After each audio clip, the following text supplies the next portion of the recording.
പശ്ചിമേഷ്യൻ സംഘർഷമുയർത്തുന്ന വെല്ലുവിളികൾ ടീം ഇന്ത്യയായി പ്രതിരോധിക്കണമെന്ന് പ്രധാനമന്ത്രി നരേന്ദ്രമോദി. 60 ദിവസത്തെ എണ്ണ സ്റ്റോക്ക് രാജ്യത്തുണ്ടെന്നും മുഖ്യമന്ത്രിമാരുമായുള്ള യോഗത്തിൽ പ്രധാനമന്ത്രി വ്യക്തമാക്കി. LPG വിതരണത്തിൽ സംസ്ഥാനങ്ങൾ പ്രത്യേകം ശ്രദ്ധ നൽകണമെന്നും യോഗത്തിൽ നിർദ്ദേശിച്ചു. പശ്ചിമേഷ്യൻ സംഘർഷവുമായി ബന്ധപ്പെട്ട് ഇന്ത്യ നയതന്ത്ര തലത്തിൽ സ്വീകരിച്ച നിലപാടുകളും മറ്റ് നടപടികളും പ്രധാനമന്ത്രി വിളിച്ചു ചേർത്ത മുഖ്യമന്ത്രിമാരുടെ യോഗത്തിൽ വിശദമായി ചർച്ച ചെയ്തു. യുദ്ധം നീണ്ടുപോയാൽ പ്രത്യാഘാതങ്ങൾ ഉണ്ടാകാൻ സാധ്യതയുണ്ട്. യുദ്ധമുയർത്തുന്ന വെല്ലുവിളികൾ കേന്ദ്ര സംസ്ഥാന സർക്കാരുകൾ ഒറ്റക്കെട്ടായി നേരിടണം. കോവിഡ് കാലത്തിന് സമാനമായി ടീം ഇന്ത്യയായി പ്രതിസന്ധികളെ പ്രതിരോധിക്കണമെന്നും പ്രധാനമന്ത്രി ആവശ്യപ്പെട്ടു.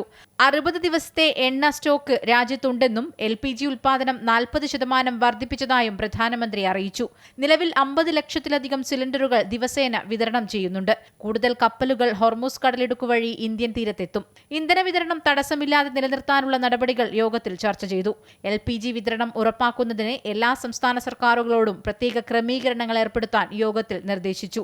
ഓൺലൈൻ വഴി ചേർന്ന യോഗത്തിൽ തിരഞ്ഞെടുപ്പ് നടക്കുന്ന സംസ്ഥാനങ്ങളിലെ ഒഴികെ മുഴുവൻ സംസ്ഥാനങ്ങളിലെയും കേന്ദ്രഭരണ പ്രദേശങ്ങളിലെയും മുഖ്യമന്ത്രിമാരും ഉന്നത ഉദ്യോഗസ്ഥരും പങ്കെടുത്തു. അമൃത ന്യൂസ്, ന്യൂഡൽഹി.